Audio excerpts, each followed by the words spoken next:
Hello students, இந்த செஷனில் நம்ம கிரேட்டஸ்ட் ஆஃப் n elements அப்படிங்கிற ஒரு லாஜிக் பார்க்க போகிறோம். நம்ம ஏற்கனவே பார்த்துட்டு இருக்கிற கான்செப்ட் ஒயில் லூப் யூஸ் பண்ணி ப்ரோக்ராம் சால்வ் பண்ணி பார்த்துருக்கோம். ஃபார் லூப்பும் யூஸ் பண்ணி நம்ம சால்வ் பண்ணி பார்த்துருக்கோம். நம்ம ஒயில் லூப் யூஸ் பண்ணி இப்போ சால்வ் பண்ணி பார்க்கலாம். இன்னொரு அடிஷ்னல் எக்ஸாம்பிளாக இப்போ பார்த்திங்கன்னா ஒரு 100 elements நம்ம இன்புட்டாக வாங்கி அதில் எது கிரேட்டஸ்ட்னு கண்டுபிடிக்கணும் அப்படின்னு சொன்னால் அது கொஞ்சம் டஃப்பான டாஸ்க் தான். இதெல்லாம் இஃப் எல்ஸ் ஸ்டேட்மெண்ட் யூஸ் பண்ணியெல்லாம் சால்வ் பண்ண முடியாது. அப்போ ஒரு 3 elements 4 elements வாங்கி அதில் எது கிரேட்டஸ்ட்னு கண்டுபிடிக்கணும்னா பண்ணலாம் இஃப் எல்ஸ் ஸ்டேட்மெண்ட் யூஸ் பண்ணி. ஃபார் எக்ஸாம்பிள், இப்போ நான் 3 elements இன்புட்டாக வாங்குகிறேன். ஏபிசின்னு 3 வேரியபிள் வச்சுருக்கேன். 3 elementsல எது கிரேட்டஸ்ட்னு கண்டுபிடிக்கணும்னு சொன்னால் என்ன கொடுக்கலாம் அப்படின்னு பார்த்தீங்கன்னா, if A greater than B and A greater than C அப்படின்னா பிரிண்ட் ஏ இஸ் கிரேட்டர்னு கொடுத்துடலாம்.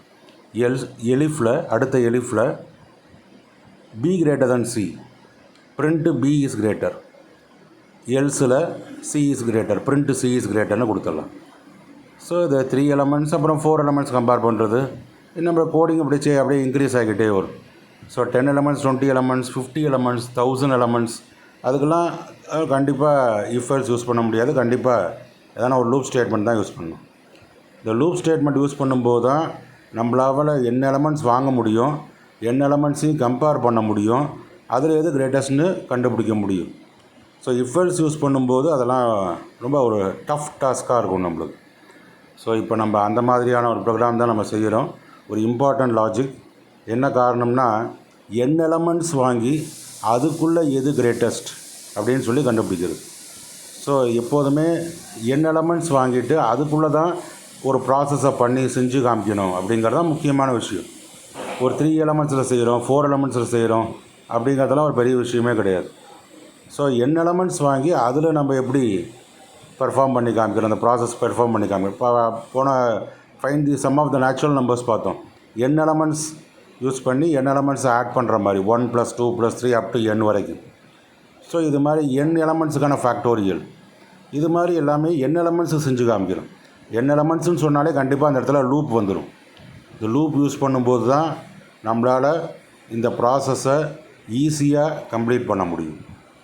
ஸோ எப்போதுமே n elements அப்படின்னு சொன்னாலே அந்த இடத்துல நம்ம யூஸ் பண்ண வேண்டிய டாபிக் என்னென்னு பார்த்தீங்கன்னா, கண்ட்ரோல் ஸ்ட்ரக்சர் என்னென்னு பார்த்தீங்கன்னா அது ஐட்ரேஷன் தான். ஐட்ரேஷன் ஒவ்வொரு லாங்குவேஜில் ஒவ்வொரு மாதிரி இருக்கும். இந்த லாங்குவேஜில் ஒயில் அண்டு ஃபார் லூப் 2 விதமான லூப் ஸ்ட்ரக்சர்ஸ் இருக்குது. இதில் ஒயிலும் லூப்பு ரெண்டுமே பார்த்திங்கன்னா கண்டிஷனை செக் பண்ணிவிட்டு தான் அதுக்கான கரஸ்பாண்டிங் ஸ்டேட்மெண்ட்ஸை எக்ஸிக்யூட் பண்ணணும். இப்போ ஒயில் கண்டிஷன்னு கொடுக்குறோம். கண்டிஷன் ட்ரூவாக இருந்தால் தான் அதுக்கான கரஸ்பாண்டிங் ஸ்டேட்மெண்ட்ஸை எக்ஸிக்யூட் பண்ணணும். அந்த கண்டிஷன் ஃபால்ஸ் ஆகிடுச்சுன்னா அதுக்கான ரிலேட்டட் ஸ்டேட்மெண்ட்ஸை எக்ஸிக்யூட் பண்ணாது, ஸ்கிப் பண்ணிவிட்டு வெளியில் போய்டும், டெர்மினேட் பண்ணிடும். ஸோ கண்டிஷன் ட்ரூவானால் தான் ரிலேட்டட் ஸ்டேட்மெண்ட்ஸை எக்ஸிக்யூட் பண்ணணும். ஸோ இந்த ப்ரோக்ராமை நான் ஃபஸ்ட்டு ஒரு அப்ஸ்ட்ராக்டாக எக்ஸ்பிளைன் பண்ணியிருக்கேன். இப்போ அதுக்குன்னு நம்ம ஸ்டேட்மெண்ட்ஸ் போட்டு, அதாவது மேனுவல் எக்ஸிக்யூஷன் போட்டு நம்ம எக்ஸ்பிளைன் பண்ணணும். அதையும் நம்ம இப்போ செஞ்சு பார்க்க போகிறோம். ஃபஸ்ட்டு என்னென்ன தேவை அப்படிங்கிறத நம்ம ஐடென்டிஃபை பண்ணிக்கிறோம். சிஎன்டின்னு ஒரு வேரியபிள், இது கவுண்ட் நம்பர் ஆஃப் எலமெண்ட்ஸ். இப்போ 10 elements வேணுமா, 20 elements வேணுமா, 50 elements வேணுமா, எவ்வளோ எலமெண்ட்ஸ் யூஸ் பண்ணி கம்பேர் பண்ண போகிறோங்கிறத சிஎன்டிங்கிற வேரியபிளை யூஸ் பண்ணி டிசைட் பண்ணுறோம். அப்புறம் எலமெண்ட் இஎல்டின்னு ஒரு வேரியபிள் வச்சுருக்கோம். எலமெண்ட்டுக்காக ஃபஸ்ட்டு எலமெண்ட்டை வாங்கி அதை இஎல்டியில் ஸ்டோர் பண்ணுறோம். இது ரெண்டையும் நம்ம பார்த்துருக்கோம். அதுக்கு முன்னால் இந்த ப்ரோக்ராமை நான் செக் பண்ணிடுறேன், ப்ராப்பரான அவுட்புட்டு ஜென்ரேட் ஆகுதா அப்படின்னு சொல்லி நம்ம செக் பண்ணி பார்க்குறோம். ஸோ நான் 5 elements நான் இன்புட்டாக கொடுக்குறேன். 23 78 54 90 அண்டு 56 563 கொடுத்துரும். 563 தான் கிரேட்டஸ்ட் எலமெண்ட் அப்படின்னு சொல்லி அவுட்புட் வருது. ஸோ இந்த மாதிரி நம்ம செக் பண்ணி பார்க்கணும். எப்போதும் ப்ரோக்ராமை ஃபீட் பண்ணுறோம் அப்படின்னு சொன்னால் அதுக்கான அவுட்புட் சரியானபடி வருதா அப்படின்னு சொல்லி நம்ம செக் பண்ணி பார்க்கணும். இப்போ நான் திரும்ப செக் பண்ணி பார்க்குறேன். இன்புட்டை கொடுத்து செகண்ட் டைம் இன்புட்ஸை கொடுத்து எவ்வளோ எலமெண்ட்ஸ் அப்படிங்க என்டர் நம்பர் ஆஃப் எலமெண்ட்ஸில் 4ன்னு கொடுத்துட்டு வரிசையாக கொஞ்சம் லென்த்தியான 3 digit நம்பர்ஸாக கொடுத்து அதில் இருக்கக்கூடிய எலமெண்ட்ஸ்லாம் நம்ம கம்பேர் பண்ணி எது கிரேட்டஸ்ட் எலமெண்ட் அப்படின்னு சொல்லி பிரிண்ட் பண்ணுற மாதிரி நம்ம பார்த்துருக்கோம். ஸோ இந்த மாதிரி நம்ம செக் பண்ணி பார்க்குறது நல்லது. இப்போ நான் அடுத்த ஸ்டெப்பில் இப்போ எக்ஸ்பிளைன் பண்ணுறேன் ப்ரோக்ராமை. எப்படி அது மேனுவல் எக்ஸிக்யூஷன் போட்டு அது எப்படி ஒர்க் ஆகுதுன்னு நம்ம ஐடென்டிஃபை பண்ணிக்கலாம். இப்போ அடுத்த ஸ்டெப்பில் பார்த்தீங்கன்னா உங்களுக்கு இந்த ப்ரோக்ராமில் நமக்கு தேவையான variables CNT enter number of எலமெண்ட்ஸுக்காக சிஎன்டின்னு வேரியபிள், எலமெண்ட்டை வாங்கினவங்களுக்காக இஎல்டின்னு ஒரு வேரியபிள் வச்சுருக்கோம். ஃபஸ்ட் எலமெண்ட்டை வாங்கிட்டு மேக்ஸுங்கிற வேரியபிளை ஸ்டோர் பண்ணிடுறேன். டைரெக்டாகவே max is equal to int input of enter first எலமெண்ட்னு கொடுத்துடலாம். அது மாதிரி யூஸ் பண்ணிக்கலாம். நான் என்ன பண்ணுறேன், இஎல்டின்னு ஒரு வேரியபிள் வச்சு அதில் ஃபஸ்ட் எலமெண்ட்டை வாங்கிட்டு மீதி எலமெண்ட்ஸை ஃபஸ்ட்டு அந்த வாங்கின ஃபஸ்ட் எலமெண்ட்டை மேக்ஸுங்கிற வேரியபிளை ஸ்டோர் பண்ணுறோம். இப்படியும் செஞ்சுக்கலாம். இல்லை max is equal to enter first element, இந்த மாதிரி நம்ம யூஸ் பண்ணிக்கலாம். அடுத்தது பார்த்திங்கன்னா மீதி இருக்கக்கூடிய n-1 எலமெண்ட்ஸ், அதான் அந்த ஒயில் லூப் வழியாக நம்ம வாங்கிக்கிறோம். அதான் நான் ஒயில் லூப்பில் பார்த்தீங்கன்னா கண்டிஷன் கொடுத்துருக்கேன், ஒயில் சிஎன்டி கிரேட்டர் தென் 1 கொடுத்துருக்கேன். இப்போ நான் என்ன பண்ணியிருக்கேன், எக்ஸாம்பிளுக்கு மேனுவல் எக்ஸிக்யூஷனில் சிஎன்டி இஸ் ஈக்குவல் டு 3 நான் இன்புட்டாக கொடுக்குறேன். 3 எலமெண்ட்டு இன்புட்டாக வாங்கி இது கிரேட்டஸ்ட் கண்டுபிடிக்கிற மாதிரி. ஸோ ஃபஸ்ட் எலமெண்ட்டு 43ன்னு கொடுக்குறேன். அதை வாங்கி நான் மேக்ஸுங்கிற வேரியபிளை ஸ்டோர் பண்ணிடுறேன். மேக்ஸ் இஸ் ஈக்குவல் டு 43 நான் ஸ்டோர் பண்ணிடுறேன்.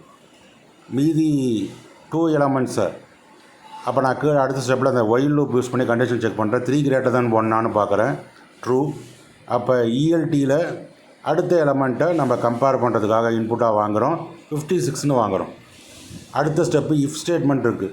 இஃப் ஸ்டேட்மெண்ட் என்ன பண்ணுறோம், if ELT greater then max, இஎல்டியில் என்ன எலமெண்ட் இருக்குது 56, இதில் மேக்ஸில் என்ன இருக்குது 43, 56 கிரேட்டர் தென் 43, ட்ரூவா ஃபால்ஸான்னு பார்த்தா ட்ரூ. அடுத்ததாக பார்த்தீங்கன்னா அப்போ என்ன ஆகும் அப்படின்னு பார்த்தீங்கன்னா மேக்ஸ் இஸ் ஈக்குவல் டு 56ன்னு ஆகிடும். கொடுத்துருக்க statement if ELT greater then max equal to ELT. இப்போ நம்ம ரெண்டாவதாக வாங்கின எலமெண்ட்டு மேக்ஸில் இருக்கிற எலமெண்ட்டை காட்டிலும் கிரேட்டராக இருந்ததுன்னு சொன்னால் அந்த கிரேட்டராக இருக்கிற எலமெண்ட்டை திரும்ப மேக்ஸில் ஸ்டோர் பண்ணிக்கிறோம். மேக்ஸ் ஈக்குவல் டு இஎல்டி நான் கொடுத்துருக்கேன் இஃப் ஸ்டேட்மெண்ட்டில். அப்போ 56 வந்து மேக்ஸுங்கிற வேரியபிளாக ஸ்டோர் ஆகிடும். அடுத்து திரும்ப கவுண்ட்டு 1 டிக்ரிமெண்ட் ஆகும். இப்போ 2 கிரேட்டர் தென் 1 2ன்னு ஆகும். 2 கிரேட்டர் தென் 1 செக் பண்ணுறோம், கண்டிஷன் ட்ரூ ஒயில் லூப்பில். திரும்ப அடுத்த எலமெண்ட்டை திரும்ப இன்புட்டாக வாங்குறோம். அப்போ எலமெண்ட் நான் 67 நான் இன்புட்டாக கொடுக்குறேன். திரும்ப இஃப் ஸ்டேட்மெண்ட் யூஸ் பண்ணி அதை நம்ம மேக்ஸில் இருக்கிற எலமெண்ட்டோட கம்பேர் பண்ணுறோம்.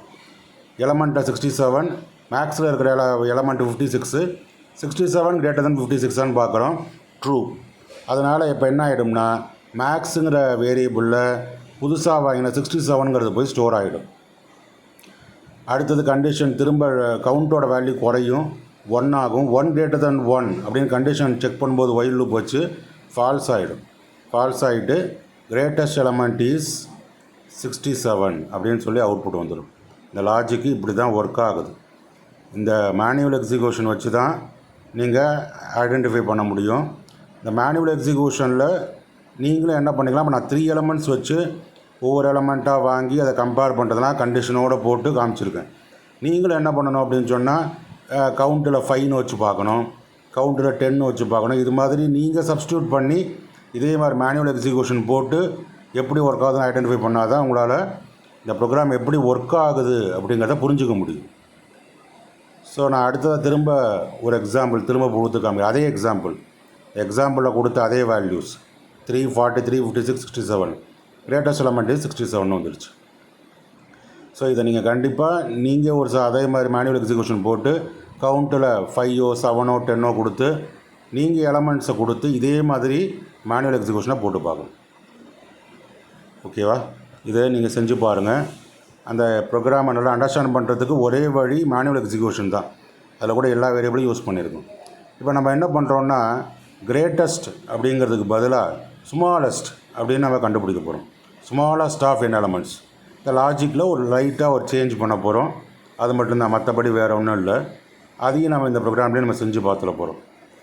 அப்போ அடுத்த இந்த மேக்ஸுங்கிற வேரியபிளுக்கு பதிலாக மினிமம் MIN அப்படின்னு சொல்லி நம்ம வேரியபிள் யூஸ் பண்ணிக்கிறோம். மேக்ஸுங்கிற வேரியபிளுக்கு பதிலாக மினிமம் அப்படிங்கிற MIN அப்படின்னு நான் வேரியபிள் யூஸ் பண்ணிக்கிறேன். வேரியபிளை மாற்றுறது நல்லது. அடுத்தது பார்த்திங்கன்னா இந்த கண்டிஷனை இஃப்பில் கொடுத்துருக்கிற கண்டிஷனாக மாற்றுறோம். என்னன்னு பார்த்தீங்கன்னா if element less than minimum, ELT less than minimum. அப்போ முதல் எலமெண்ட்டை மினிமமில் வாங்கிடுறோம், ரெண்டாவது எலமெண்ட்டை ELTயில் வாங்குகிறோம். ஒயில் லூப்பில் எலமெண்ட்டு லெஸ் தென் மினிமமாக இருந்ததுன்னா இனிமேல் அதுதான் மினிமம், அதான் minimum is equal to ELT. இதை தான் மேக்ஸ்லேயும் கொடுத்தோம், கிரேட்டஸ்ட் எலமெண்ட்லேயும் கொடுத்தோம். அதே தான் சேம் கண்டிஷன் தான், வேரியபிள் மட்டும் மாறுது, கண்டிஷன் மாறுது. அப்புறம் மற்றபடி ஒன்றும் சேஞ்ச் இல்லை. ஸ்மாலஸ்ட் எலமெண்ட் இஸ் போட்டுட்டு மேக்ஸுங்கிற வேரியபிள் பதிலாக மினிமம் தான் நம்மளுடைய அவுட்புட் வேரியபிள். இதை நம்ம கொடுத்து பார்க்குறோம். இதை நீங்கள் செஞ்சு பாருங்கள்.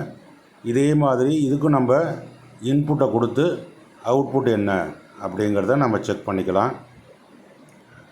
அதை நம்ம இப்போ செஞ்சு பார்க்க போகிறோம். நான் 2 இன்புட்ஸ் கொடுத்து பார்க்கணும், ஏன்னா டிஃப்ரெண்ட் இன்புட்ஸ் கொடுத்து ஒர்க் பண்ணி பார்க்கணும் அப்படிங்கிறதுக்காக. ஃபஸ்ட்டு டைம் எக்ஸிக்யூட் பண்ணி 6 எலமெண்ட்ஸ் நான் இன்புட்டாக கொடுக்குறேன். ஸோ அதில் 23 மைனஸ் வேல்யூ கொடுக்குறேன். -23, 67, 34, 78,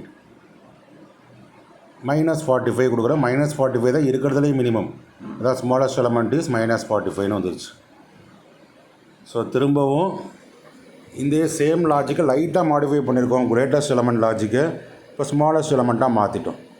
இந்த மாதிரி ஒரு ப்ரோக்ராம் வந்து இன்னொரு ப்ரோக்ராமை நம்ம க்ரியேட் பண்ணி பார்த்துடலாம். இப்படி தான் மாடிஃபை பண்ணி நம்மளோட பாசிபிலிட்டி இருந்ததுன்னா இந்த மாதிரி லைட்டாக மாடிஃபை பண்ணி நம்மளால் அடுத்த ப்ரோக்ராமை க்ரியேட் பண்ணி பார்த்துட முடியும். ஸோ 4 எலமெண்ட்ஸ் நம்ம அடுத்த திரும்ப இன்புட்டாக கொடுக்குறோம். இந்த 4 எலமெண்ட்ஸில் எந்த எலமெண்ட் வந்து இருக்கிறதுலே ரொம்ப ஸ்மாலஸ்ட்டோ அதை எடுத்து நம்மளுக்கு அவுட்புட்டாக கொடுக்கும். ஸோ 435 தான் ஸ்மாலஸ்ட் எலமெண்ட். ஓகே, இந்த ப்ரோக்ராமை நல்லா மேக்ஸிமம் எலமெண்ட்டும் போட்டு பாருங்கள், மினிமம் எலமெண்ட்டும் போட்டு பாருங்கள், கிரேட்டஸ்ட்டு ஸ்மாலஸ்ட்டு போட்டு பார்த்துட்டு இந்த நான் எப்படியெல்லாம் யூஸ் பண்ணியிருக்கேனோ அதெல்லாம் செஞ்சு பாருங்கள். வைல் லூப் யூஸ் பண்ணி அதே சமயத்தில் இந்த மேனுவல் எக்ஸிக்யூஷனையும் போட்டு பாருங்கள். அப்போ தான் உங்களால் ஈஸியாக ஐடென்டிஃபை பண்ண முடியும். Okay, thank you.